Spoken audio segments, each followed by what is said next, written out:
Amerika Serikat pada masa modern ini telah menjadi negara adidaya setelah keberhasilan mereka secara tidak langsung memenangkan Perang Dingin akibat runtuhnya Uni Soviet. Sebagai negara adidaya, tentu saja mereka berusaha untuk membuat kekuatan mereka tidak hanya berpengaruh di tingkat lokal, tapi juga berpengaruh di tingkat global. Salah satu hal yang mereka lakukan untuk mencapai tujuan tersebut adalah dengan meningkatkan pengaruh mereka di kawasan Timur Tengah. Namun, ternyata kelompok kami menemukan bahwa dalam melakukan tujuan tersebut, terlihat bahwa keberadaan Amerika Serikat justru tidak terlalu menguntungkan kawasan Timur Tengah, di mana kemudian membuat relevansi Amerika Serikat di Timur Tengah mulai menghilang. Dalam video kali ini, kelompok kami akan membahas kenapa Amerika Serikat sudah tidak relevan lagi di Timur Tengah. Pembahasan akan dibagi menjadi 5 bidang, yakni politik, ekonomi, militer, sosial budaya, dan ideologi. Bicara tentang politik, tentu kita akan bicara tentang kebijakan Amerika Serikat di Timur Tengah yang berkaitan dengan Israel. Diplomasi Amerika Serikat dengan Israel ternyata memiliki dampak destruktif terhadap geopolitik Timur Tengah. Contohnya, invasi Israel di wilayah Palestina yang terjadi sampai detik ini. Perang yang selama ini terjadi tidak lain tidak bukan disebabkan oleh keharmonisan hubungan antara Israel dengan Amerika Serikat, terutama karena banyaknya suplai senjata dan fasilitas yang Amerika Serikat berikan kepada Israel. Kebijakan ini sendiri sangat didukung di Amerika Serikat, contohnya dengan adanya AIPAC atau American Israeli Public Affairs Committee. Masih berkaitan dengan hubungan Israel dan Amerika Serikat dalam kebijakan luar negerinya membuat solidaritas negara-negara OKI yang ada di Timur Tengah dalam menjaga keamanan wilayah Timur Tengah menjadi berkurang, di mana Amerika Serikat dengan Donald Trump membantu mediasi negara seperti Mesir, Uni Emirat Arab, Bahrain, Maroko, dan Sudan untuk melakukan normalisasi hubungan dengan Israel yang merupakan lawan utama dalam konflik Palestina-Israel. Sehingga membuat piagam OKI tanggal 14 Maret tahun 2008 yang berbunyi menjamin dan mempromosikan nilai-nilai Islam seperti perdamaian, belas asih, toleransi, kesetaraan, keadilan, dan penghargaan terhadap harga diri manusia semakin ditinggalkan oleh negara-negara OKI ini. Hal ini tentu saja merugikan negara-negara di Timur Tengah itu sendiri. Selanjutnya pada bidang ekonomi, hal yang menjadi Amerika Serikat penting di bidang ini adalah bagaimana mereka merupakan eksportir minyak terbesar di Timur Tengah. Namun, hal itu sudah tidak menjadi sesuatu yang benar lagi sebab negara Timur Tengah telah menemukan konsumen lain. Menurut IMF, konsumen terbesar minyak sudah bukan Amerika Serikat lagi, di mana menyebabkan Amerika Serikat bukan lagi konsumen yang paling penting bagi produsen minyak di Timur Tengah. Menurut data S&P Global, ditemukan bahwa ternyata Belanda yang menjadi importir minyak Timur Tengah terbesar di Eropa. Fakta bahwa posisi Amerika Serikat ini sudah tidak bisa digantikan tentu kemudian akan membuat kedudukan mereka tidak relevan lagi.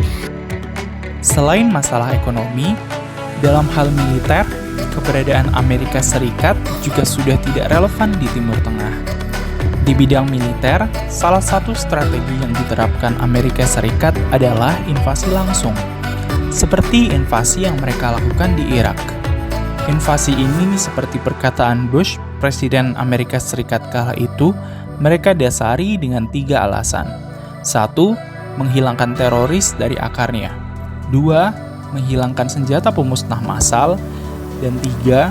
Untuk menurunkan rezim Saddam Hussein yang mereka anggap berafiliasi dengan teroris, sehingga dapat membuat Irak menjadi sekutu Amerika Serikat di Timur Tengah dan menjadi deteren negara rival mereka seperti Iran. Ternyata apa yang terjadi justru sebaliknya. Invasi ini justru menciptakan lebih banyak teroris dan salah satu yang terbesar adalah ISIS. Kemudian tidak ditemukannya senjata pemusnah massal di Irak membuat nama AS di mata dunia justru memburuk, seperti yang ditunjukkan artikel Forbes pada tahun 2007. Dan yang terakhir, turunnya Saddam Hussein justru membuat relasi Iran dan Irak semakin kuat, karena rezim penerusnya yang berafiliasi dengan Syiah Islam. Dengan bukti tersebut, tentu tentu apa yang mereka lakukan justru merugikan Irak dan AS itu sendiri, sehingga keberadaan mereka di sana semakin tidak relevan. Sosial budaya. Kerugian terkait dengan strategi militer Amerika Serikat ini ternyata juga berpengaruh ke bidang selanjutnya, yakni sosial budaya.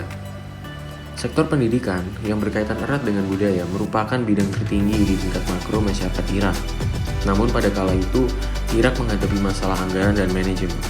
Pasca invasi Amerika Serikat ke Irak, diperkirakan bahwa pemerintah Baghdad membutuhkan setidaknya 1,2 miliar dolar untuk pendidikan, tapi jumlah itu tidak tersedia. Dalam upaya AS untuk mengintervensi sosial budaya di Irak, diluncurkanlah kampanye The Iraqi Young Leaders Exchange Program yang dirancang oleh kedutaan besar AS di Baghdad untuk dijalankan di tengah masyarakat Irak. Program tersebut merupakan bagian dari serangan budaya Amerika Serikat untuk mempengaruhi masyarakat Irak dengan mengemukakan ide-ide yang berbeda untuk menghancurkan nilai-nilai budaya yang melekat dengan agama di Irak. Dalam hal ini, Amerika Serikat menjadikan anak muda sebagai ujung tombak untuk memberi pengaruh di masyarakat agar dapat menciptakan perpecahan di antara elemen-elemen masyarakat Irak. Amerika Serikat memandang institusi budaya dan universitas sebagai lokomotif untuk memajukan kebijakan mereka di Irak. Berdasarkan pendekatan Amerika tersebut, pendidikan tinggi di Irak harus menjadi bagian penting dari upaya untuk mendemokratisasi sistem politik dan memodernisasi masyarakat Irak. Dalam perspektif mereka, universitas-universitas Irak memiliki potensi untuk berkontribusi pada masalah sosial dan konflik politik di negara itu. Selanjutnya dalam bidang ideologi ini adalah terkait dengan pemerintah AS dan Iran. Kebijakan pemerintah AS terhadap pemerintah Iran dipengaruhi oleh pertimbangan politik dalam negeri. Beberapa berpendapat bahwa penentangan pemerintah AS terhadap pemerintah Iran didorong oleh tekanan domestik dari kelompok kepentingan dan faksi politik yang memusuhi pemerintah Iran dan kebijakannya. Mereka berpendapat bahwa tekanan ini telah menyebabkan kebijakan yang konfrontatif dan bermusuhan terhadap Iran yang kontraproduktif, dan bahkan mungkin merugikan kepentingan AS. Masalah ideologi pemerintah Iran untuk Amerika Serikat adalah kompleks dan multifaset. Meskipun ada kekhawatiran yang masuk akal tentang perilaku Iran dan dampaknya terhadap stabilitas regional dan global, penting untuk mengenali tradisi budaya dan sejarah yang mendukung sistem politik Iran. Pendekatan yang lebih bernuansa dan berimbang yang mengatasi masalah ini sambil menghormati kedaulatan dan identitas budaya Iran mungkin lebih efektif dalam meningkatkan stabilitas dan keamanan di kawasan Timur Tengah, khususnya di Iran.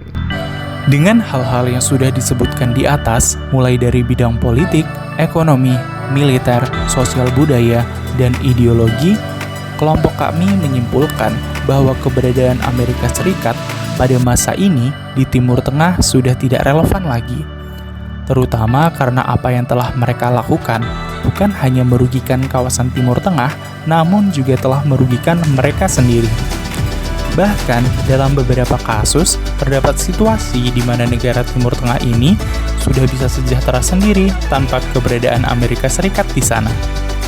Sehingga tentu saja hal ini membuat Amerika Serikat perlu memikirkan cara baru bagi mereka jika masih ingin memberikan pengaruh mereka di Timur Tengah.